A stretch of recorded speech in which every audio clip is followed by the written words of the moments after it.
thank you for coming out here today. And we are here with a special guest, Andrew Stalbow, who is the CEO of Seriously, a $100 million video game company which embraces transmedia tactics in its philosophy and its growth. So thank you so much for coming out here to the University of Houston. Thanks for having me today. I really appreciate it. I'm actually on my way to Helsinki, Finland, where we have our production offices. So we're based in Los Angeles, so this was kind of a good natural stop-off on the way. Well, he didn't have to stop off, but he did it just for you as digital media students, and we really appreciate that. Now, some of you are not familiar with what the company produces in its main title, which has gotten over 75 million downloads. So we're going to go ahead and play a video here that showcases what this title's all about. Introducing the hit mobile game, Best Fiends. Collect tons of cute characters and level them up. Play your way through thousands of challenging puzzles. Endless fun with daily events and massive rewards. Download Best Fiends for free now. That's friends without the R. Best Fiends. So don't forget, it's Fiends, friends without the R. But you can go ahead and download that title. Go ahead to the next one, please. So this brings us to really, you've got this amazing success going on. You have an incredible global audience. How did this company get founded? Yeah, so I used to live in London, and I was working for 20th Century Fox, the film and television studio in London, and then came over to Los Angeles when my boss left to head up their mobile team. And this was in 2008. And in 2008, I think that was the year, it was around the time the iPhone was coming out, but most people had feature phones and they didn't have smartphones. And I remember I came over to Fox in LA, and I was running mobile. So what that meant was I was taking their TV shows, like The Simpsons, and their films like Avatar, to mobile devices, either doing video distribution deals or making games, working with partners to make games. And I remember I said I was coming over to mobile, and I remember most of the executives at Fox were like, "You're doing mobile? No one's going to do very much on their phone apart from kind of making phone calls and texts." And of course now it's a huge destination for accessing content and more. And so I kind of started really over here figuring out how to build a business on mobile using content. And the thing that was really, really interesting to me in my time at Fox was the company created amazing content, great TV shows, great films, but they weren't connected to their audience through their distribution. So what that meant was they'd make a brilliant film like Avatar, and then they'd ship it off to movie theaters all around the world, and they wouldn't know who the audience was. Or they'd make a TV show like The Simpsons, and they'd distribute it to television channels around the world, and the creators and the audiences were disconnected. So I remember we were doing a deal with Samsung where we were preloading the Avatar movie on all of kind of Samsung's new Galaxy devices. So you got the phone and you could watch the movie, and it was a great marketing way for Samsung to show off how great their screens were and how this was a great content consumption device. And I remember that the guy, my counterpart at Samsung, called me up and he said, "Can you give me some more kind of audience demographic numbers, and how can you reach your audience to tell people who like Avatar about the phone?" And we couldn't do it at Fox because the distribution model was all about creating the content, then it goes through someone else's platform. Suddenly along comes mobile, and you've got all these great creators, and they really want to get connected to the audience. And so really we started seriously with the idea of saying, well, I wonder if we can solve that problem. Create brilliant content with great characters and good stories and worlds, and distribute directly to the audience and see if we can build a business off that. Now, of course, this always involves key people. So what were some of the key individuals who brought about that vision and complemented it? I co-founded the business with a guy called Petri Jarveletto. I'd worked with him after Fox. I left to join Rovio that made a game called Angry Birds, and I was running their business development for a little bit. And I got to meet Petri. He was running the game studio for Angry Birds. And him and I, we both left the company separately. We wanted to do other things, and we met up one day in London, and he wanted to build a games company. I really wanted to kind of work on kind of big media propositions, and we kind of sat down together, but we both wanted to create a kind of a new world, a new universe. So, you know, actually partnering up with him, that was obviously, you know, super important.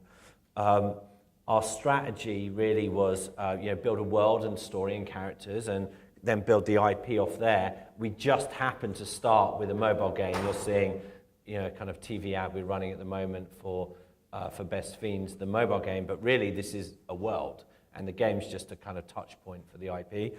But starting with a game, you need a really great game team. So a great head of technology, a great game designer, great level designers, great producers, great technologists, great server-side programmers, and then you need to go and market it really well. So you need great heads of marketing. Then you need good people to run the community, because every brand now is built off the back of their relationship with the audience through their different community channels. So yeah, there's key people across the business that, you know, none of this would have been possible without working with them. Now that you bring up key people, and then of course this is generally complemented in your case where you were able to secure funding. Who are your top funding groups and or individuals, and why did they put that money into you and trust you with it? Funding, you know, I hadn't raised money before, and part of the reason for me coming to California in the US was there's a lot of capital out there for good ideas, you know, but we also knew it was going to be hard because mobile is so competitive, and you know, there's something like, I think 600 new mobile games released every day, and you're competing with that. It's hard. So it wasn't the ripest funding environment for a company that wanted to start its IP on mobile games, and most investors tend to kind of shy away from content. They tend not to invest into content companies that much. So we made a list of about 10 or 15 companies that we thought could potentially fund us, had funded people in the space at the beginning, and then we just went for it, and we went for it quick. And I got advice from other mobile game companies that had received funding before, and I remember the number one piece of advice was go out and whatever you do, don't let your deal get cold, do it quickly. So we kind of prepared all the materials, we did a little press release, sent an email out to all the journalists we knew in the space, said we'd set up the company and now we were looking to raise funding, and then we just hit the road. And we kind of went from LA to Boston to New York to Paris to Copenhagen. You know, I think supermodels used to not get out of bed for less than $10,000. I was on a plane anywhere for $10,000. And we just went out and found funding, yeah. So worked hard at it. But the nice thing was, you know, that it's pretty easy to kind of judge whether an investor could be a good fit, because you know, the minute we showed the first slide and, you know, our strategy was we want to build the Pixar of mobile, people kind of got it very naturally and instinctively, and I felt pretty strongly about these were good people we could work with. Or, you know, if it was a bit of an argument right from the beginning, then you just felt this wasn't going to be a good fit. So, right. Yeah, we were lucky. We had a bit of interest in us, and then kind of built it all up from there. That's I love the fact how you didn't allow the deal to grow cold. I mean, you had to just go all in, and it was either do or die. Yeah, it's kind of scary. I kind of had in my mind, like, I've got a family, 3 kids, and just gave up the job and just went for it. And I just felt like, actually, if you get the press release out there and then you see TechCrunch or somebody writing about your company that you were starting it, it'll put me under the pressure to make sure we did it quickly. So that's what we did. There you go. Self-flagellation. Exactly, something like that. Now, when it comes to that whole philosophy you have of, you know, it's not just the mobile game company, we're building out an entertainment property that can last for decades. That's quite a statement. So what were some of the strengths, weaknesses, opportunities, threats that you kind of interthreaded into your strategy? You know, you can never guarantee anything, and I certainly can't guarantee that Best Fiends will be a brand in the next, you know, in 50 years' time. But we're working really hard to put the elements into it that give it a shot. You know, if I go through strengths, weakness, opportunities, threats, so start with strengths. So we went with a great story, an authentic story. And, you know, when we started the company, we had this theme of IP, building great rich worlds. And the most fun part of my job was I went on YouTube and I watched the making of every single movie, TV show that I loved, you know, from the making of Star Wars, making of Indiana Jones, my son's middle name is Indiana, the making of The Simpsons. I knew a lot of people there, so I spoke to them.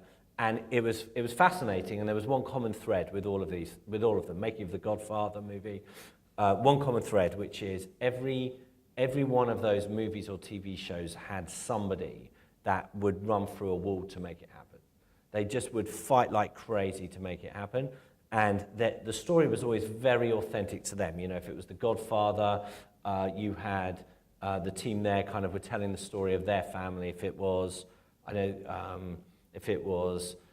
Indiana Jones, George Lucas had kind of grown up with these great TV shows in the 50s, and he wanted to kind of bring a new modern take on it. There was always somebody.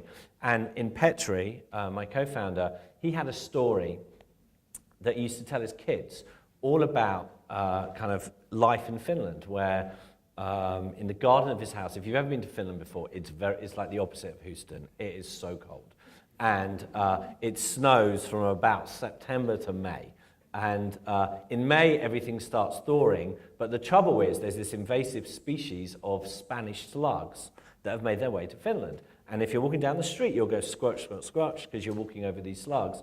So he would tell a story about how when the snow thawed, he'd get these slugs out of his garden, he'd put them in a bag, he'd drop them down the road, and he used to tell a story to his kids about this kind of group of creatures that were fighting back against the slugs.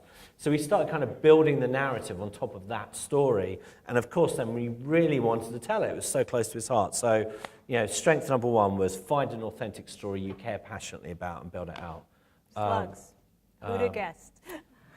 Weaknesses, we had no money, we had just the two of us, we had no game, we had nothing. I mean, you kind of, but I think that was kind of our strength. You know, you kind of go into it and you want to make something work. And so yeah, that was definitely a weakness at the time. Opportunities, oh my God, this market's massive. You know, we're a tiny little company and we've gone from nothing to now we're generating like $230,000 in revenue a day and growing fast. And so if I can do it, I think, you know, anybody can do that. It's a market where companies, you know, in Turkey or Helsinki or Moscow or New York, anybody in the world can go build a company on the mobile platform because, you know, our ability to distribute from all around the world is now available.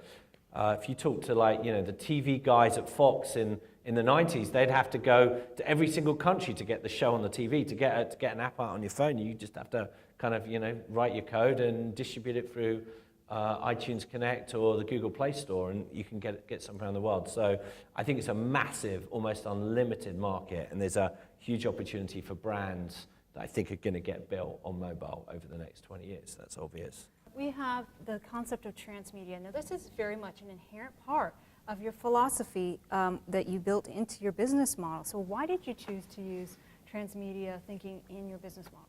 I think number one, you can connect the dots on the platform. So, you know, in our mobile game, we also cross-promote our community channels. We cross-promote our animated videos, which then link back to our consumer products store, which we're about to launch, which then can cross-promote our game, which then can link through to, you know, the latest animated shorts or behind the scenes on the making of. And I think what's so great about digital is if you're the creator and you have access to the audience that's engaging in your product and proposition, you then are also your own marketing channel and your own network, and you can kind of cross-promote everything between them all. So I don't really think of this as transmedia. I think it's just media, right? And really what's special about it is kind of small companies or, you know, kind of up-and-comers can really kind of build it themselves.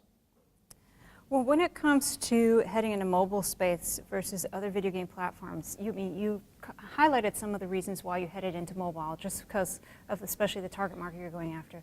But what about other game platforms? Did you even consider them at the time or are in the future? You know, I think what's great about mobile is just the unlimited reach. I felt like it was the #1 media platform in the world. Apparently people spend quite a lot of time on their phones during the day. So we thought it was a great platform to be able to build something. And actually, it's not that expensive to get an app developed for it. And you know, you can get started without having to burn through a whole load of cash, get to market pretty quickly, and get pretty wide distribution. So yeah, we felt like given that, we felt, you know, the propagation of smartphones, not just in the US and tablets, but all around the world was something that was just a great place to play. So, yeah. Well, Phil, can you go ahead and go to the timeline here? Your timeline, explain here, you've got a bunch of different games, of course, and their extensions. So what was the main driving market factor that really helped shape why you did what you did when you did it? You know, I think we wanted to get to market quickly. I think, you know, no one really is in the product business anymore. We're kind of all in the live service business. So wanted to get to market. We wanted to get the data behind how our product was performing, how people were engaging with it, and then just improve and iterate with constant updates. And I think when we first launched Best Fiends in October 2014, we launched it on iOS only, and then we were just running. We were running to get launched on Android. We were running to get more content released. I always remember about 2 hours, you know, the game, Best Fiends, the game when we launched it had 80 levels in it on launch, and I was like, felt like a lot of content. And I always remember there was a tweet about an hour after we launched, literally you press launch, you go live, and it was about an hour after we launched, you know, there was a tweet that went, hey, I finished everything, I need more levels. And I'm thinking, oh my God, like we're still having to fix something that was broken before, let alone kind of, you know, get more content out. We hang on Android. So, you know, but, you know, the strategy was get out, make sure the quality felt amazing, make sure it felt like something that maybe a Disney could produce, and then kind of run as fast as we could. Well, you've talked about beyond just, if you will, speed to market. There's also the depth of the market. You have a lot of competitors. So what are your top 3 competitors, and how are you better than them? You know, I think there's so many companies that we're competing with. I think, if anything, I kind of think about a mass of you're just competing for audience engagement. We're all in the audience engagement business. And whether you're Facebook or your Netflix or your Snapchat or your Clash of Clans or your Fortnite or you're the latest kind of Hollywood movie, we're all trying to compete for people's time. And the reality is that, you know, we're kind of really only competing against ourselves and the quality of the product and the experience that we can create and improve on that. So, you know, I'm pretty good friends with quite a lot of other mobile game company CEOs, and we continually share, you know, kind of thoughts about strategy, and I don't really feel too competitive with them. I feel more competitive about, you know, how can we ourselves kind of make the experience better the whole time. Well, when it comes to your critical number, you know, how are you evaluating whether you're growing or you're facing a problem? Well, that's a good question. There's a few ways of looking at that. I'd say the number one thing I care about is, jointly, is retention and engagement. So how many people who download the game today, so if you all download it today, and maybe there's 100 people here, how many of you would come back tomorrow and play the game again tomorrow? So that's like number one metric. It's called day one retention, and that's very measurable, and everybody in the industry is kind of looking at that number. And then you know, after day one, you're looking at day 7 and day 30 and day 365, and that's a good sign of your you know, of how good an experience you created. The next number then we look at is, you know, how many sessions do people play? So they're playing 1, 2, 3 a day. Are they spending 5 minutes, 10 minutes, 20 minutes? So kind of those are like your 2 key metrics, way before the money. If you haven't got engagement and retention, you know, you just can't, you really can't build a business off the back of it. Of course, every month our head of finance comes by and we go through how much money we spend on, you know, our fixed costs, all our salaries, our rent, our legal costs, etc. How much we spent on marketing, and then we have our revenue at the end. But by that point, I should have had a pretty good idea about kind of how we're likely to perform in any given month. But yeah, retention engagement, that's the number one thing that anybody should care about. All your employees know that number, like, constantly? Is it in their face? What, the retention engagement numbers? Yeah, I mean, we have data tools, so everybody in the company has access to basically all the information at the company. So you can see, anybody at any point can go in and see any of those metrics, any metrics by country, by state. You can see the money, you can see the retention, the engagement, and there's a lot of data. Yes. Well, at the end of the day, a game's all about the data. It's all about the data, yeah. And how how we're having fun with it. Yeah. Phil, if you could go to the next slide, that'd be fantastic. So, you know, this kind of now brings us to the team and kind of what it is you're producing. You have a unique kind of way you broke down, if you will, your percentages of how you're handling this entire story world and its development. So when you're talking about the best performing person, how do you measure that in your company? You got a way to measure your audience, but what about your team players? That's a good question. You know, we're now about 85 people at the company, split really between games, animations, consumer products, marketing.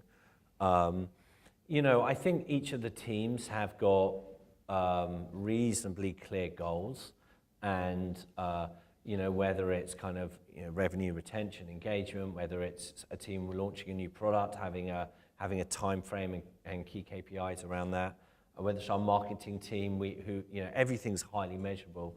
So I'd say, you know, we kind of set pretty clear goals about what we think is achievable, and then really look for the teams to kind of meet those goals and outperform as much as possible. You know, the great thing is, the amazing thing is, you know, you know, it's the one thing, if I could go back and do this earlier, I would have done it, is we didn't build data science as a core part of the team until about a year and a half in. We all looked at all the data, but I didn't have one person responsible for it, and then built out a team. And you know, he and his team have really helped us make the marketing measurable, and that's been the game changer for us. So the way these games and products work is, like anything, you have something called a lifetime value model. So lifetime value is, if someone downloads a game, you know, how much money are they likely to spend, you know, on the product over their lifetime, and then what you do is you measure your marketing performance against that lifetime curve.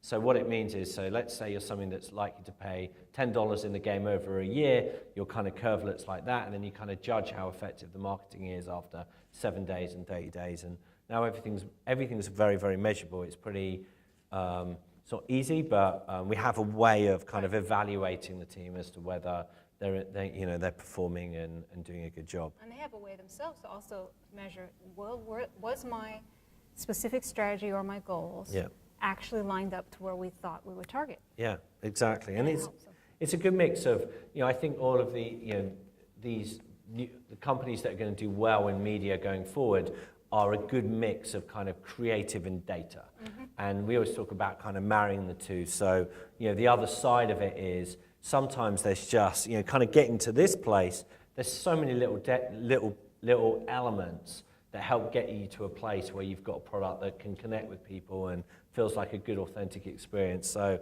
you really need those great creative elements too to make it all work. So it's a good marriage between the two. We've got a fantastic little video here to see a little behind the scenes of some of these employees working. Doing the right thing is important to us at Seriously, so we could not be more excited that Best Fiends, Apple, and WWF are working together to protect life on our planet. The Best Fiends are a team of cute and ultimately fiendish characters. So naturally, we designed the update with special pandas, each which has a unique look that fits both the game and the campaign. The lovable but endangered giant panda lives in the Yangtze region of China. This region is thick with bamboo forests, which became a natural setting for our 15-level Apps for Earth quest. To make this limited-time quest extra special, we're rewarding the players who complete it with a brand new, never-before-seen character named Freddy, who is a rocking cricket that we've been saving for a special occasion just like this.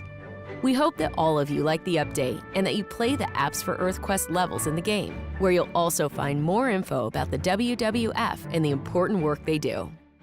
What are the hardest team members to find and why? You know, I think it's equal across the board. You know, you guys are probably all on LinkedIn. I'm on LinkedIn. I'd say the number one thing is, you wouldn't believe how many people will start an introduction to me, and they go, "Hey, I'm really interested in coming to games," or "I'm really interested in coming into media. Your company looks interesting." And I'll write to them. I'll say, "Well, what level are you on the game?" And they'll say, "Oh, I haven't downloaded it yet." Or I'll say, "Did you like our latest animation?" They say, "I haven't watched it yet." So I'd say, you know, the hardest thing is finding people that kind of really want to kind of throw themselves into the world of a company and go and do the research ahead of time. And you know, we've been lucky as we start getting momentum and start getting the message out that We have a high creative bar. We're trying to create an IP that can compete with the best in the world. We've managed to attract some really great people, but certainly advice for all of you guys is make sure that when you guys go looking for jobs or roles, or you want to start something, make sure you're really well researched on company's product, company's strategy, marketing ethos, etc. Well, that also dovetails. Our program in particular is about cross-trained generalists, so they can get in there, especially in the producer strategist role, and understand or equate and or measure, especially when they're working with a team. Are you also seeing different team members or seeking from them, it's not just silo-trained in one skill set. I'd like them to have multiple. What are the trends there in terms of cross-trained? Oh, definitely. We love it when people kind of move across different divisions, go from product to data science to marketing. We have different kind of different locations in LA and Helsinki, and those are two kind of, but kind of one common culture across the company. So we continually move people from, we've got a guy coming over from Helsinki to work in LA for 6 months. One of our marketing managers in LA, she moved to Helsinki for 6 months, and kind of really try and make sure that we kind of cross-pollinate as much as possible. Yeah, so yeah, the wider the skill set and the understanding, the better. And certainly, the transmedia theme, for example, we just launched a new animated short all about a very cute baby slug that escapes from her maternity unit and ends up at the home of the fiends who don't know whether to love her because she's cute or kind of destroy her because she's the evil enemy. But then we took that theme and we married it into game events, we married it into marketing materials, and we married it into community. And so kind of like the whole team kind of gets to work together and talk about different ideas and take a theme like that and make it resonate across the different touch points we have with our consumer. Well, these team members, is there something specific you look both in personality beyond skill sets? Open, we share everything on Slack. We are open when things go well and when things don't quite go as well, talk about them as well. So definitely kind of openness. I'd say enthusiasm for kind of the creative elements in the things that we do. That's really important. We definitely try and kind of build our company culture around creativity and the small things that make, together make a kind of big difference. So yeah, I think someone that kind of doesn't like games, doesn't like media, doesn't have kind of any interest in that, I think it'd be hard for them to work with us, but generally speaking, most people have some passions in that area. Very true. There's a lot of storytellers out there, or wannabe storytellers. Yeah. Now, when it comes to, you just brought up some interesting points. Sounds like you operate, is the employee-owned stock, or they can get stock in the company? What about open book management? You said open numbers. Is that equating to the same thing? Yeah, everybody who works at the company full-time has stock options. And yeah, every board meeting, we share the deck with everybody at the company just before the meeting. We share kind of, how we're performing financially, good or bad. We share, we're very open. And all the presentations are available on Dropbox to be shared with people in the team. So I think it's pretty open. I think it'd be really hard for us. I can imagine companies in the 80s wouldn't share stuff. Yeah. But I think today everyone expects kind of open management, and I want it to be an organization where, people can kind of share problems, achievements, accomplishments all together. I mean, you've got some amazing people who came from big companies, if you will, and they came to you. I'm assuming part of that is why you've headed up this concept of the open company, right? Did this help with the recruitment? Yeah, I really see my job as kind of threefold, leading the strategy, head of HR, and kind of head of don't run out of money. So, this is the best bit, is finding people and that kind of want to work with us, want to kind of take a bit of a leap. Maybe they've left bigger companies, or maybe they've been at successful other startups, and try and kind of go on a journey with them to do something a bit different and interesting. But the people part of it is fantastic, and we're really lucky we've got some good people. People get on well. We just did our first company retreat. We flew everyone from Helsinki, about 60 people to Los Angeles. About half the company hadn't been to even the US before. Wow. We did a creative workshop with our kind of composer, who's a guy called Heitor Pereira, who also composed the music in Despicable Me. He's a big kind of Hollywood film composer. We brought kind of our writer, he's the lead writer on The Simpsons. We brought a brilliant poster artist who did all the posters for Back to the Future and Star Wars and Indiana Jones, Drew Struzan. And then we kind of, really kind of focus on all the creative details in our business, like I said. And yeah, it's kind of just worked really hard to kind of have a good company culture that's open and... Yep, allows you to get the best of the best. Yeah, and I think, we've been really lucky with our hiring, but we also work hard at it. Well, what's one of the big concerns that keeps you awake at night? Good question. It's, I'd say, I've got a list that's that long with everything we want to do, and we're actually only able to do that much at a time because we're small. And so it's kind of, are you making the right decisions about what we're focused on? That's probably the number one thing. And then, I'd say that was the number one thing. But yeah, we have, if I look at our product roadmap, all the things we want to do, there's so much. If we could just do it all very quickly, we would. But there's always, so we've got lots of ideas. Just can't always do everything at once. It's really disappointing about that. I don't know about you, but I'm the same way. So there's always a lot that's we want to do. Well, this moves us to product creation. If you could go ahead and go to the next slide, honey. So why do you believe that you need to control the content and have it created in-house? Because you've really made an emphasis publicly regarding this mentality. Yeah. So I think there's only one company in the world that is going to put as much love and care and thought into the IP as us, and that's us.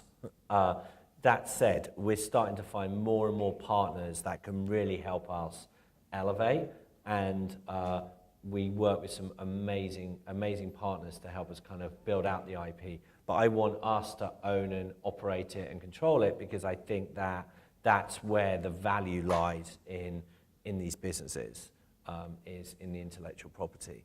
So we're now working with some brilliant companies, whether it's animation houses or whether it's external creators, but everyone kind of helps us kind of create content at the level that we're looking to kind of execute at.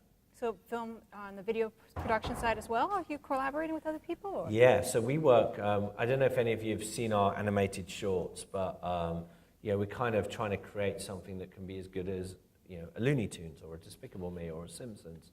And we work with a studio actually pretty nearby in Dallas called Real Effects. Yeah. They also produce a movie called Book of Life, and they do a lot of amazing animation work. So we've worked with some great partners around the world, but yeah, always we work to kind of keep and control and build out the IP ourselves. Mm-hmm. So that emotional ownership is definitely critical, but then they kind of infuse to your vision and augment it, it sounds like. Yeah, and I think what's special about this is, as we say, we talked earlier about, hey, other movie studios distribute their content through other people's platforms. Well, we want to create content that's as good as they can produce, but we want to own it, and we also want to operate it and distribute it direct to the audience too. Yes. Well, who comes up with the creative ideas? Is it just you and the executives, or do you complement each other? Do you have creative days? How does that process work? Yeah, so Petri, co-founder, he's the chief creative officer, so he's ultimately responsible for the IP and the story, and there's loads of people at the company that support him on executing against that vision. And so we're running animated shorts, and we'll have we've got working with lots of really amazing writers to kind of create different stories. We'll share the stories with the group. People kind of have input, and then ultimately, kind of there's a team responsible for kind of making sure the kind of animations are at the level we want to execute them on. Yeah. Well, this also goes into business strategy. I mean, when your creative department comes up with an idea, that's lovely. We all have those wonderful ideas. But again, do you equate them with some specific business strategy that goes hand in hand with potentially your data to say, yes, this idea has the most validity to pay off, or is there a way that you dovetail it earlier, or do you wait till later improve concept? Yeah, so I'd say this, so we started with the game. We're doing these animated shorts now. We just did one on Baby Slug, and then the way we kind of really build it out is we make sure that we can take the story and execute it across different of our product verticals as well. Mm-hmm. But the reality is anybody in the company at any point can come up with an idea and can run with it. and we encourage them to do so, but we also try and stay disciplined on it as well, so that we're not just spending loads of money on things that ultimately don't have kind of a payoff at some point. Right, exactly. Phil, if you go to the next slide, we're going to head into kind of your marketing. I mean, again, a real emphasis that you're bringing out here is audience connection, audience connection, audience connection. In fact, that's why you started the company. Mm-hmm. So why do you believe that's so important? Yeah, so, you know, there's kind of one piece of marketing that I think is more important than anything else we do, and that's community. We invest massively into our community.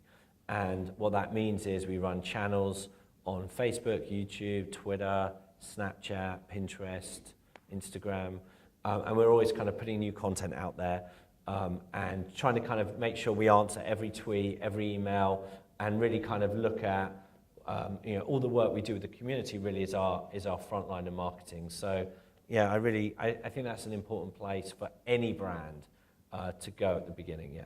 So how do you allow the audience to connect? I mean, what are the key drivers beyond just here's our content? What are they doing to reciprocate or part with you? Do you know, one of the things that kind of you know, is amazing is you know, that you get all these fan communities that then emerge and they give you so much feedback. The minute we launch anything, if it's a new character or if it's a new kind of level design or it's a new mechanic, we get feedback straight away, and we really try and kind of react to that. And we get loads and loads of emails in from our audience. People kind of write to us and tell us about things they love, things they hate, like great stories about kind of how Best Fiends maybe help them in certain situations. And yeah, it's amazing. And yeah, we just try and react to everything. And I love responding as well to as many people as I can. It makes probably the biggest joy. Yeah. I'm a storyteller, you know. It's the audience. It's nuts. We started actually capturing some of those stories now. We run these community stories in our YouTube channel, and you know, one couple wrote to us, and one couple wrote to us kind of maybe in their 50s or 60s, are actually from the UK, and they the husband had unfortunately got very sick and had to go into hospital, and at one point he was in intensive care and his wife couldn't see him, she wasn't allowed in, and they connected over Best Fiends, and they both started playing and competing in it and seeing who could go further. And yeah, I don't think he quite, you know, and then, you know, luckily, thankfully, he got better and recovered, and you know, he really credits that time as something that kind of really helped him through a very difficult period. So yeah, we hear stories like that the whole time, and that definitely makes it feel very special. Yes, that's very true. I mean, this is real life integration and memory making in somebody else. It's nuts. I mean, we have about 1.5 million people a day spending 45 minutes each a day inside the experience. It's like you have a responsibility with that, and no, it's a great way to kind of build a brand and build a relationship. Is being connected to that audience is amazing. Well, Phil, if you could go to the next slide, we're talking about influencers. I mean, this was a critical part, or apparently too, how you got to be what you got to be. This major indie brand. You might feel small, but for those of us who are like 1-2-person team on zero budget, you're really big. You've grown. So talk about how you did this incredible thing of spending an incredible amount of your marketing budget and making, if you will, risk at the time towards influencers. How did that work out? And what is it like to work with the influencers? So our philosophy was, and remains to be, just try and do things differently from what your competitors are doing. So a lot of our competitors will license IP, like they'll license a Star Wars game or a Walking Dead. So they'll basically build someone else's product, but the advantages to that are you get a kind of a built-in community that you can market to straight away. So if I was creating a Walking Dead game, there's a whole Facebook thing of lots of Walking Dead fans, and you can really market what you're doing there.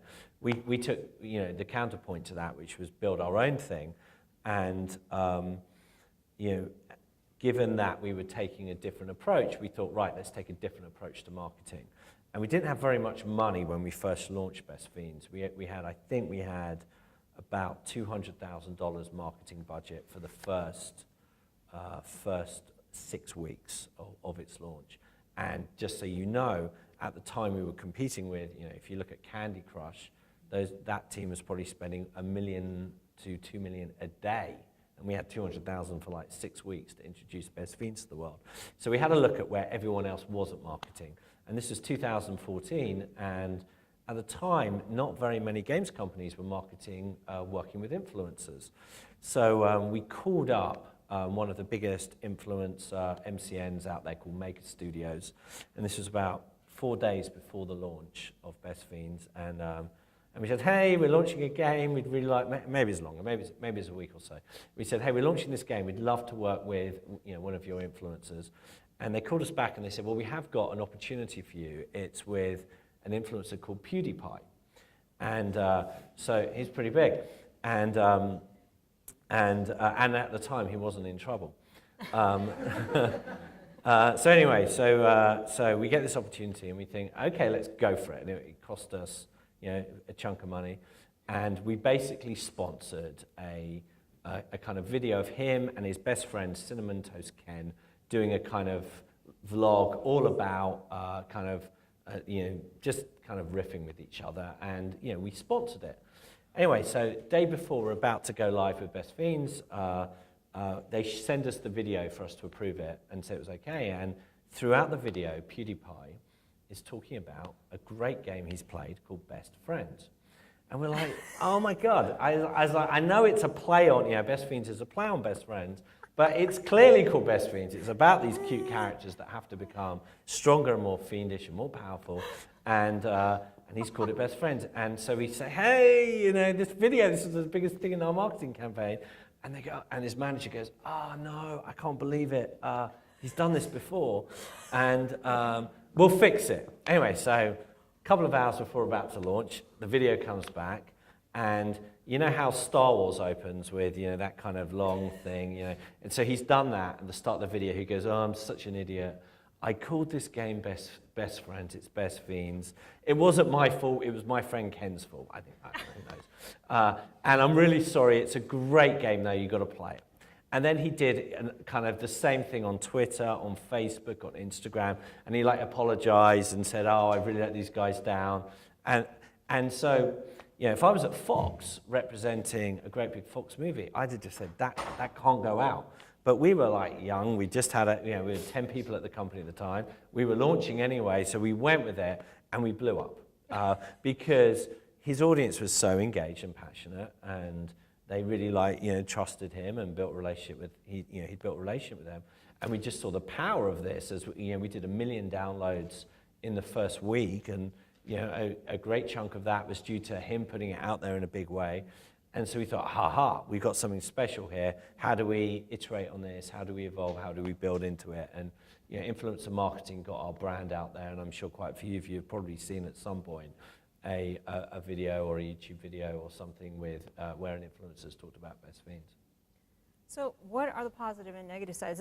That's a funny kind of negative that became a positive because he approached it with an authentic way, and it matched that, especially that audience of it's an authentic style. But you've run these other events like this Race Against Slime and these other concepts, so positive, negative. We kind of took that and took it to another level. Race Against Slime was we basically got 4 or 5 teams of YouTubers all competing, and you'd go into the game and you say, I want to be in Markiplier's team, or I want to be in Rosanna Pansino's team, and you'd choose their team, and then all the slugs that you defeated in the game went towards that team's score count, and whoever got the most slugs defeated, whichever team. We donated, I think we ended up donating a couple of $100,000 to the charity of their choice. So it was kind of a really fun marketing platform and a good way for us to give back.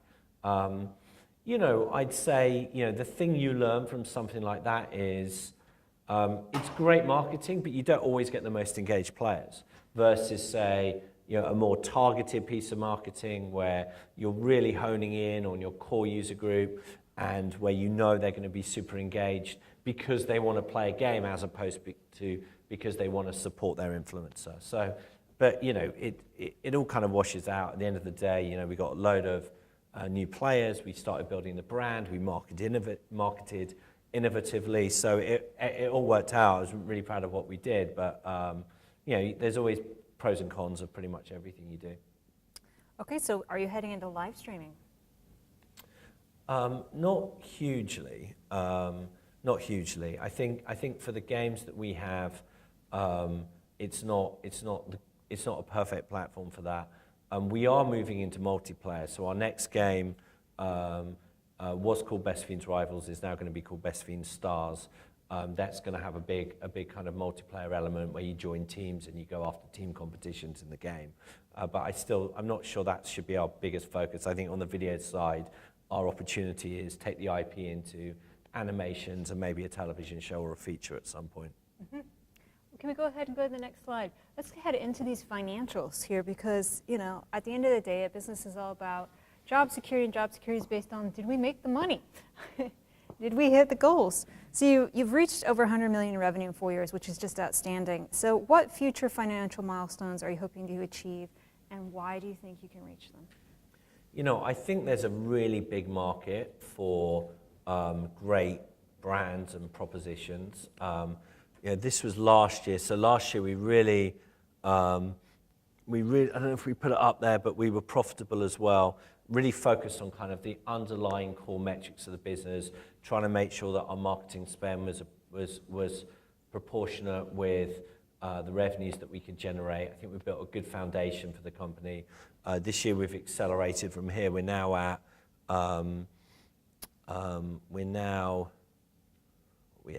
so we did about $15 million in Q2 this year, and Q3 will be quite a bit bigger than that. So I think there's a very big market size, but we have to innovate constantly on the product, on our marketing, on the data. You know, I wouldn't want to throw a number out there, but I think we can get it significantly bigger from here. Always good. Always good. Always good. How do you deal with taxes on in-game purchases? Apple and Google pay those as appropriate. So you haven't had to deal with them in any other way? On those taxes, no, they have direct relationships with the tax agencies, and the money goes from there. That does make our life easier, yeah. It's one time when paying that 30% to Apple, and Google pays off.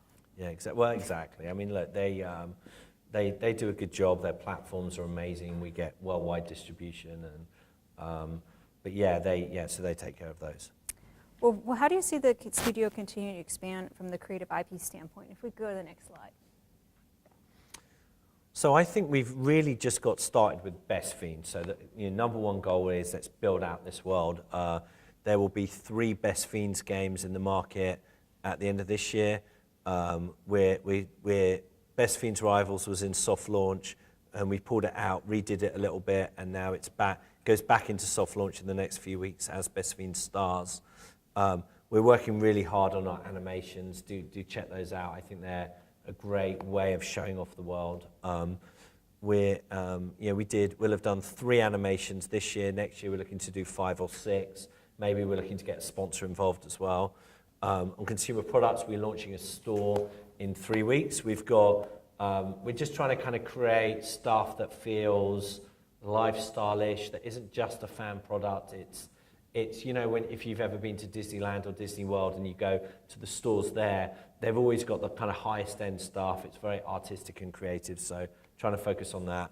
And then we actually just signed up a deal with a great writer, and we're working through ideas around a kind of script and story arc for a TV deal that we would then go and pitch Netflix and Amazon and Disney on subscription video on demand as well. So I think those are all great opportunities to build out our Best Fiends business at the same time as continually investing in the games with updates and more content and making the experience even more fun. And then we're going to look to replicate it and do it all over again with a new IP as well. Yes, always. Now, in terms of barriers that you see when you're trying to expand, what are some of the big ones? You've got There's 3 big ones. People. So just kind of making sure, like, because if we were to get the wrong person in, and he or she just kind of didn't work with us culturally or couldn't kind of integrate in a great way, it can be so much more damaging and hold you back on everything else. So working really hard to find the right people that we can kind of build out a second IP on. So we're just starting to kind of work, you know, we're in the early stages of working on that right now. Now, last question here, and then we're going to be opening it up to all of you smarter people than me. So what excites you most about the future of digital media? That's a good question. For me, it's, you know, I love the quality of our stories. I think we've got a good sense of humor, and I'm excited about kind of growing it and expanding it. It's, you know, the greatest thing for me is, you know, you see someone playing the game on a plane, or, you know, I go into my kid's classroom and, you know, someone, you know, people know the brand. So, yeah, kind of building it out and getting it recognized, that's a really fun challenge, and I love that part of it. On digital, you know, I get so excited when I find other brands that are kind of like undiscovered. I remember when I was kind of your age, I was into, and I had hair. I remember I used to love kind of indie bands in the UK, and, you know, finding the small ones that would then kind of, you know, become bigger, and I found that kind of journey was exciting. So I always loved seeing other IP emerge and seeing what they make of it. Perfect. Phil, go ahead and put up the next slide, and we're going to head into a summary here of what we've gone on here. So as you can note from our conversation here, he's focused first on mobile. That was a big indication. There was a huge emphasis on connecting with the audience. Then that moved over into extending the company into the licensing deals and seeing different variations of the story be brought to the audience and enveloped by them. Now, of course, he's heading into developing new IP, and their walkaway, that's the biggest walkaway, of course, here is being in sync and connecting with that audience. So let's go ahead. You are the audience here today. Hip, hip, hooray. He brought this for you. So he gets to judge which is the best questions at the end of this and reward one or more of you accordingly. So we got some fantastic swag. And I'm in particular testing over this book of art and backstory. It looks fantastic. So let's go ahead. Some of you already have your questions. Come up and line up right here. And we're going to have you mic'd because we're going to be on camera here. And we can get your smart questions answered. So I read an article about some of your marketing and how you approached other companies, mobile gaming, and asked them what they were doing. And you realized you couldn't afford to do Facebook or Twitter, stuff like that. So how did you come to the conclusion to use YouTube as your marketing campaign, despite, I guess, all the evidence saying it's not necessarily the best marketing tool? I kind of saw that as an opportunity, and, you know, with Facebook, I always felt like marketing on Facebook can be really great, but it's a very kind of one-to-one marketing. You're kind of super targeting people, and I didn't feel it was like the greatest place in the world to build a brand. But, you know, we've all seen kind of celebrities market great brands over you know, in the past, and it seemed to me, just seeing kind of my daughter or my friends, their relationship with YouTubers is amazing. They love them, and they're continually kind of watching everything they're doing, and they're the new celebrity of the day. And it seemed to me that could be worth a shot. And, you know, when you do a startup, there's no guarantees on anything, but I did think that it was an advantage for us to be playing where Candy Crush isn't, where Despicable Me isn't, where Star Wars isn't, where Fortnite didn't exist, but, you know, where none of those companies were, it would help us stand out. And so we saw it as an opportunity and said, right, let's figure it out. We know there's a lot of people here. Let's figure out a way to kind of make it work. And I think that stood us in good stead and kind of built out kind of awareness for the brand that then has allowed us to start advertising on TV, on radio, on Facebook, Twitter, other mobile channels as well. So, yeah, I think it's always a good thing to try and do things differently from your competition. It can just be a bit harder. Good job on your research. Good question. And go ahead and state your name, too. Hi, my name is Derek. How did you come up with your core gameplay loop? Was it about continuing the story or about having a large audience? Good question.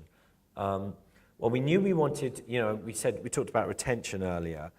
We really wanted a game that had good long-term retention because we prioritized that as if you're engaged a lot, we can build a brand on the back of that engagement. So we really liked puzzle as a category. It seemed to be a very popular category. It gave us the ability to kind of have a long-term gameplay mechanic. And then we love the idea of kind of integrating characters in the world with the game. And it always seems such a shame to me that some other games out there have quite generic brands that you couldn't really kind of build out that well. Well, actually, if people are spending the time, why not spend the time to craft the character in the world, and then you can kind of build that out into a bigger thing too. There's kind of two types of games generally that kind of are very successful on the App Store, casual and mid-core. And we kind of went halfway between the two. We kind of called it Casual Plus, which is taking some of the elements of mid-core design, and we've got a loop, as you know, where you win a puzzle, you solve a puzzle, you win currency, use that currency to win characters, you then level them up, and then that helps you with your next puzzle because you've got more powerful characters in the mix. We felt like take some elements of mid-core design, some elements of casual design, and meld the two together, and maybe we'd create a game that people who used to play Candy Crush could go to next. And it felt like a good evolution for us. I was lucky enough when I was at Fox to work on a game called The Simpsons Tapped Out. And that was all about Homer had blown up Springfield and he had to go rebuild it. And it was quite a successful game. It's generated a lot of money. And I always thought about it as like the intersection of the IP and the gameplay mechanic fitted really nicely. So we tried to do something similar with this, and I think it's a good platform to build the brand out. Yeah, good question. Yes. Hey. My name is Alexa. I'm interested in the planning process. I'm doing my thesis on it, and how what graphic communicators can learn from planning so their businesses can thrive instead of, because the first year they drop out, 50% of them drop out because of competence. What do you wish you knew about planning in the beginning when doing things? Because this is a very extensive. I'm sorry, I'm excited. Good question. I'm not usually good at speaking, but what do you wish you knew in the beginning about planning to make before you began making the app? Good question. It is a good question. So I'd say probably the most important document at our company is our roadmap. Most important thing. And we have a plan for what we're doing over the next 6 to 18 months, very detailed, with live delivery dates, with core features in it. So we've always had that since the beginning. So that's definitely like a core part of the business that everything's built around. Because once we know the plan on the product side, that gets augmented with the marketing plan that supports it. We start allocating budget, looking at different channels, and then kind of building out all the elements of the business then. The one thing I would have done sooner, I think I mentioned it, is really build a core data science team to be a part of it. Because while we were looking at all the data, once you get data science in and you really have them focusing on the success of your marketing, the success of your product development, you get to make better choices about kind of where you kind of veer the focus. If there's one thing I could have done earlier, it would have been more data science earlier, integrated into the whole thing. And we don't really have data science as a standalone team. We integrate them into marketing and product development and technology teams as we kind of build out the business. So data science. I also have a question about employing your employees. What do you look for in employees? I know you mentioned what you look for in employees, like how they fit into your company and your atmosphere, and how they fit into making your environments friendly. How do you gauge that? What do you look for? What helps you gauge how an employee is going to work with your other people in your company before they even get into it? Good question. Obviously, passion for IP building is important. But one of the things we do is pretty much for all our key hires, they will meet 8 or 9 people at the company. So before that person has started, they're kind of coming in and knowing a lot of people, but also kind of key people at the company have had a chance to speak to them, and will also kind of give a strong point of view. And we don't have an official process on, well, if one person doesn't feel they're a good fit, but we'll have a conversation about it, and then that really helps. That makes a massive difference. And it's great for the person coming in as well, because they get to see different people and get, not everyone's got exactly the same perspective as me, so it's good for them to get different viewpoints too. Thank you very much. Yeah, good question.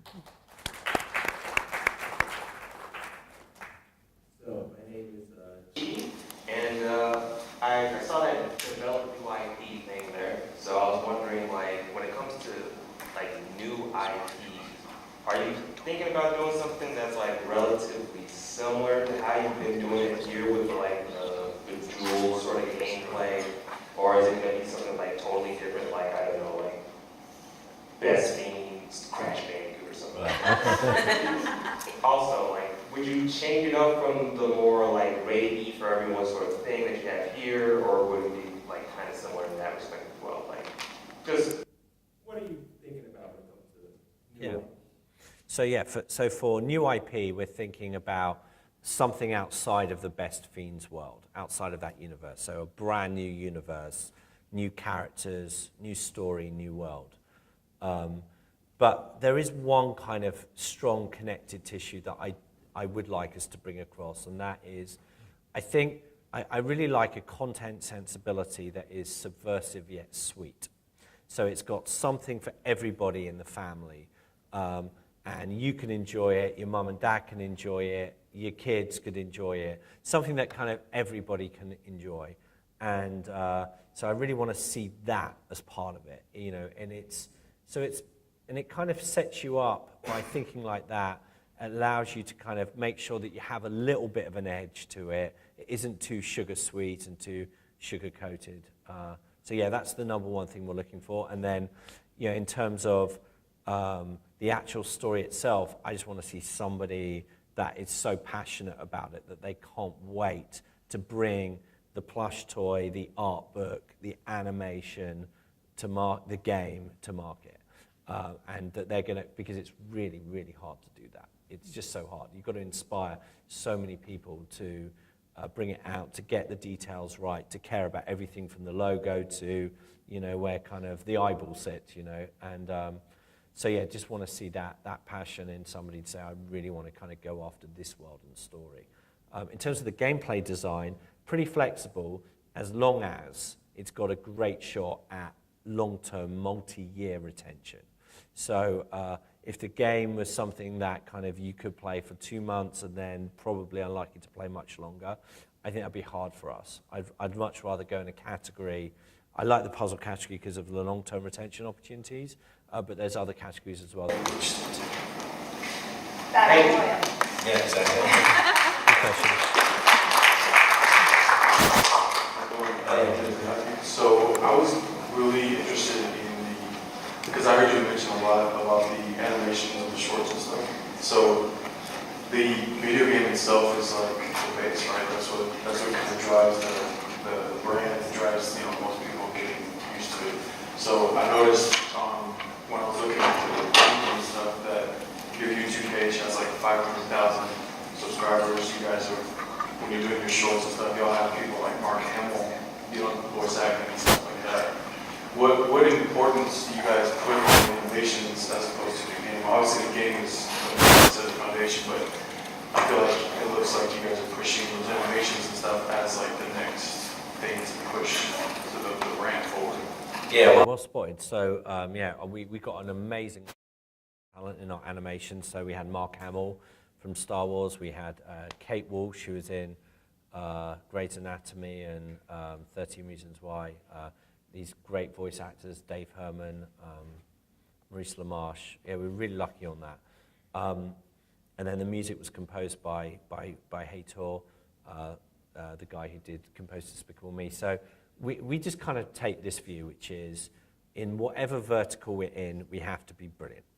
And the brand is literally as good as the worst thing you do. And so I've always got this thing in the back of my mind that one day we're going to be presenting the business to Bob Iger, the CEO at Disney. Not because I want to sell the company to Bob Iger, but just because you're going to get a shot at doing that, and you've got half an hour, and he could pick anything we did, and does it live up to something that could have been created by one of his teams? And so I kind of feel like it's just worth investing in quality, and the animations, I think, you know, can be there for, hopefully for the next 20, 30 years. They're funny and cute. They seem to be discovering a really nice audience. The comments are amazing. People seem to enjoy them. And the same from the games. You know, if the animation quality pushes the game design a little bit, and the game design pushes the consumer products, and I think everybody kind of competing on a quality bar is great. So yeah, that's why we went after quality there. And yeah, we're lucky it came together. They came together quite well. But yeah, across the bar, every vertical trying to be really good in it. Thank you. Question. Hi, my name is Masha. It is a pleasure to have you here. I am more of a technical person, so I have pretty much a technical question. So your characters really pop up. I am loving the animations. So in general, what are the programs that animators use? What kind of skill you're looking for in our generation? And what is the basics that you're looking for in animations type of example? Okay, so in terms of the animation models and rigs that our production company use, I don't know exactly what programs they build it on. But I know they're very usable, and I know that it takes quite a long time to get the rigs right, but once you get them, then you can kind of really build out the character's personality. In terms of the game animation and the game design, we build in Unity, and that definitely makes it, it gives us the ability to kind of execute pretty fast across you know, iOS, Android, Amazon App Store, Facebook, and distribute you know, globally pretty easily. We like Unity as a platform. I think that, I don't know if you've done anything. I've heard of it. I've never used it, but I've heard of it. But yeah, for game design, for app development, I think it's given us the ability to scale pretty quickly. And then, of course, on top of that, we've built a lot of our own functionality so that the teams can kind of design levels, implement new characters, new fiends pretty quickly.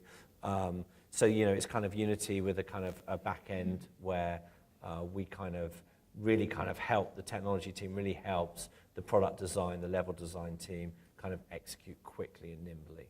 And could we find out that information, by the way? Yeah, we can get you, we can follow up with Real Effects and find out what systems they use. I'll do that. So the skill level, like you would probably want the person who would come in your company to have multiple skills in animation and game development and arts as well. Am I right? You know, I think we're looking for people that, you know, some people kind of start with not that much experience and then they kind of really build up. Some people obviously have kind of deep expertise in building a game all the way from the ground up. So it just depends. But yeah, we do kind of, we put people in different teams, whether it's level design, technology, you know, product development, server-side programming. So people do go into different teams and they kind of specialize, but we've also had, you know, per our conversation earlier, people move across.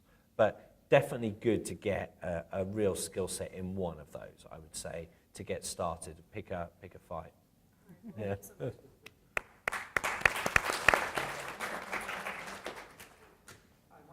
And I'm actually writing my senior thesis on transmedia storytelling. And there's like a little section I'm kind of having like a blockage in. And my question is, in terms of story navigation, how have you resolved difficulties in creating interactive points within the plot that encourages a natural interaction versus more of a forced interaction? Well, that's a good question. You get the hard ones. I wasn't expecting a question like that. You know, I'll kind of take this back to like script development. So the most fun, I think, you know, among the most fun we have is we kind of do a night about every couple of months where we have a team of writers come in, a team of people from the company. We kind of order sushi and beer, and then we just talk about all the most ridiculous stories that we'd love to tell, and that kind of help.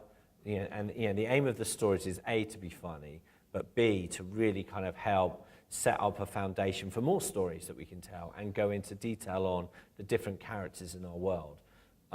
So I'd say, you know, most of our kind of creative challenges in animation are solved by talking them through, everybody riffing with each other and having a bit of fun with it. Actually, a question for you, which Transmedia businesses or ideas have you seen that you're interested in? So like the main companies that I like really like watching are, so I'm a comic book fan, so I grew up on like Batman and like that, Superman. So when it comes to like seeing how they've become like icons, whether on movies, video games, books, and then just like everything that comes with it, that's like how I kind of like view the transmedia storytelling. Like I see them above Disney and stuff like that. But that's just how I kind of view transmedia. Definitely. I think that's one of the interesting things about, you know, all the big brands that started. They all tended to start somewhere, and then they became transmedia. So in the case of DC or Marvel, they all started as comics and great creative talent there, and then they got built out. Our first product was a game, and we kind of think we can build it out there. You know, it goes back to the previous point about kind of, you know, the different verticals we're in, and how do we, you know, the animations look great. How do we try and make them that? I think you just, you know, the minute brands start feeling more challenged is when, you know, the game's amazing, the movie's terrible. And it's like, how do you avoid that? And we're trying to avoid those pitfalls by just saying, like, everything we do's got to be super high creative bar, just like Batman have generally done, and kind of go from there. One more question. Did you actually get to meet Mark Hamill or something? Because like I am a DC fan, like Joker's like amazing to me. Because like I can fanboy out on this all day. Did you ever get to meet him? I did. I'll show you a photo of my phone later.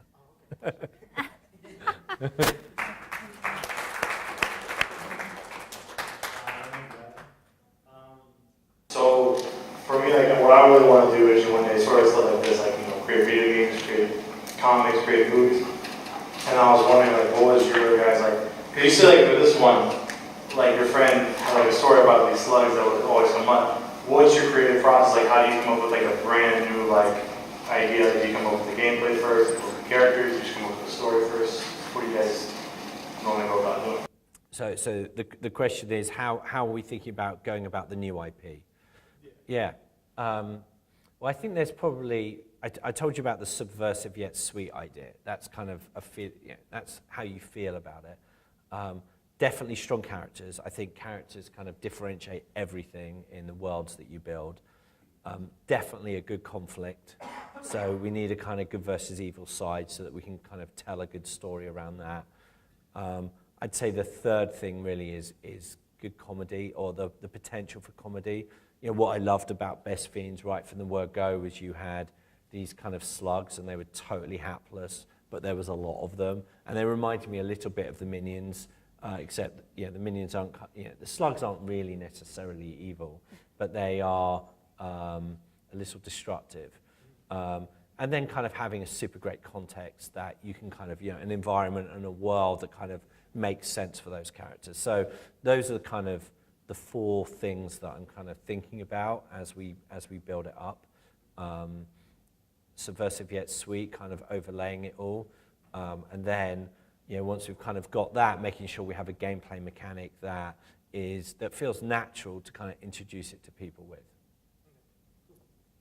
Cheers.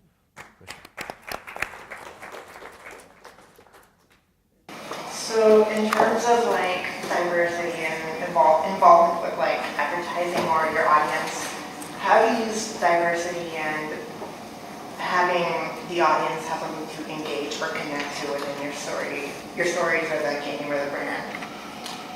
Okay, good question. So diversity, and go into a bit more detail about what you mean by diversity and how you're thinking about Just different identities, like different cultures, different backgrounds, just different types of people. How do you like use those ideas that you have within the company to form, I guess, to have something that... Yeah.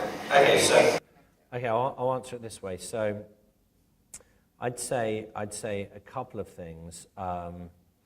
We found that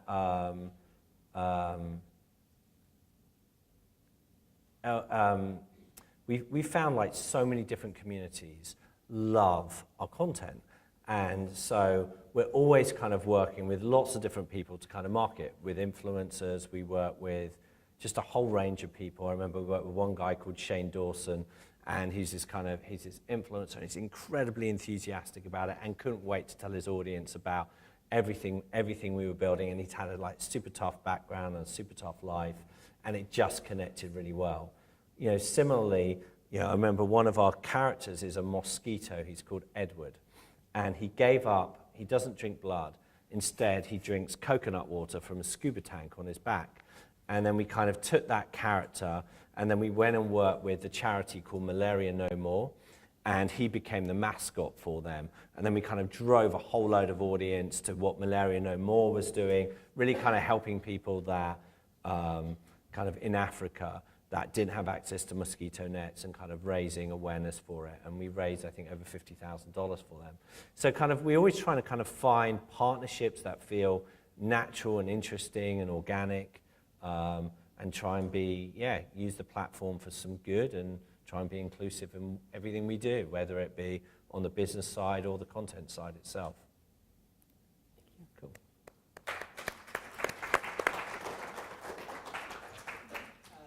So my name is Mauricio, and my question is, have y'all considered working with more YouTube influencers? I'm sorry, and if so, who? Good question. We're actually running a small influencer campaign around our Halloween update that's coming out in October, and we've allocated some marketing budget for that. So I would say, yeah, the answer to your question is always. I think it's a really important part of the marketing mix, and I think it's a brilliant way to reach a very wide audience and to kind of connect with people in an authentic way. Yeah, definitely, that's one.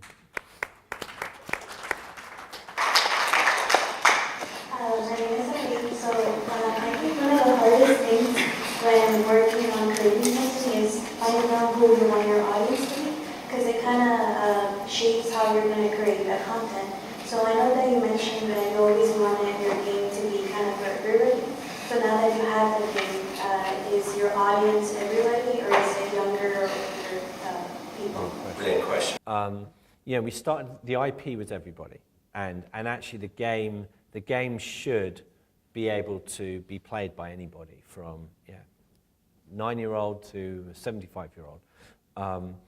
What we found, and I think we've been reasonably successful creating an IP platform that we can kind of create content that can be interesting to everybody. But where we found we get a better return for our ad dollars is women 25 to 50. So we find that if we spend in that category, that we get kind of a nice kind of K-factor lift, like virality lift. We find we get really good engagement, passionate audience, propensity to spend a little bit of money. Kind of it all works out quite well. But if I look at our audience kind of breakdown, we're like about 60-40 female male. So it's pretty broad, but we do tend to focus our marketing a little bit more female 25 to 50, but not at the exclusion of anybody else.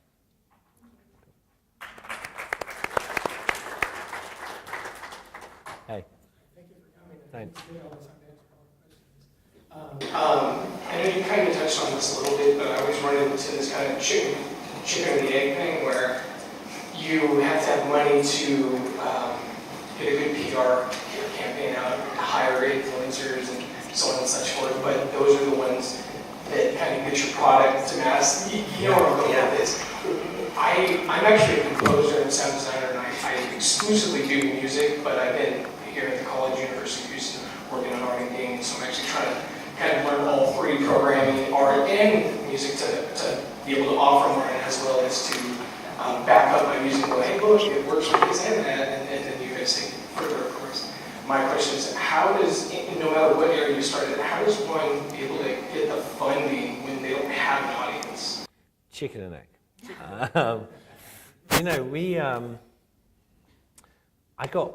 Here's what we did a bit at the beginning. So I don't know if this can be helpful or not. So, I said when we started, we went out, we got some publicity, and then we said we were raising. We were really lucky. We found a PR person to help us, and she agreed to work with us on the basis that we paid her once we closed the funding round, which was really nice. On our musical composer, Heitor, he composed the music for Best Fiends, and we said he loved the story, but this guy's getting paid a lot of money to write music for big movies. You one day, and So I said, look, we can't pay you what Universal can pay you, but we can give you a small piece of the revenues, and maybe it will work out to be even better than a movie one day. But that was for him kind of taking a chance on us and really building the kind of audio branding that you hear now in the games and the animations and everywhere else. If you can structure deals like that kind of where people believe in you enough to say, okay, you'll pay me when you can, and I'll go with that. That's not the worst strategy to kind of get going on. In terms of like our biggest kind of fundraising nut, the money we raised at Seed, we kind of raised this. We raised $2 million, which sounds a lot, but it actually doesn't get you that far when you've kind of got to build a team and your team want to feel good about kind of your chances of success for the company, and you want to market and compete in a competitive environment. But what we said, I knew we'd need more funding down the line. And what we said to our investors was, look, we're going to come back to you and we're going to show you what we spent our money on. And we were really cheap on everything we did. We just kept all our costs down. And then we went back and we said, look, we spent $500,000 and we've got this amazing team's joined us, this brilliant music, these characters, this art, this gameplay, this. And then we started kind of building trust and support with them that we could operate in a fiscally responsible way. So I would say to you, raise the least amount of money you need, whether that's 50,000 or 2 million or whatever it may be. Raise the least you need, and then go build trust with your investors and prove out to them that you can make the money go a long way. Awesome, thank you so much. Yeah. All right, this is the last call for any other questions. Does anyone have any technical questions? That's one place that we could dive potentially at least a little deeper on any of the software or the game side itself, or in terms of project management and some of the ways that they are executing. Any others? All right, then it's time for you to be the judge. I was hoping you might be the judge. Oh gosh, no. Okay, I'll nominate one and then you can nominate one. Okay, how about that? I like the question on the audience. I thought that was a good question. You wanted to be the audience for trying to create something for everyone, but have you found that your marketing, you need to focus a little bit differently there? So that was the young lady with target market. Yeah, that was great. Right there. Yeah? No? I'm the light's in my face. Was that you? Okay, so come on up. Come on down. Hey, I think we'll go for the Gordon the Scorpion. So Gordon the plush toy scorpion. So this or this? I was going to go for that one. There we go. Go over there. Here we go. Yay. All right.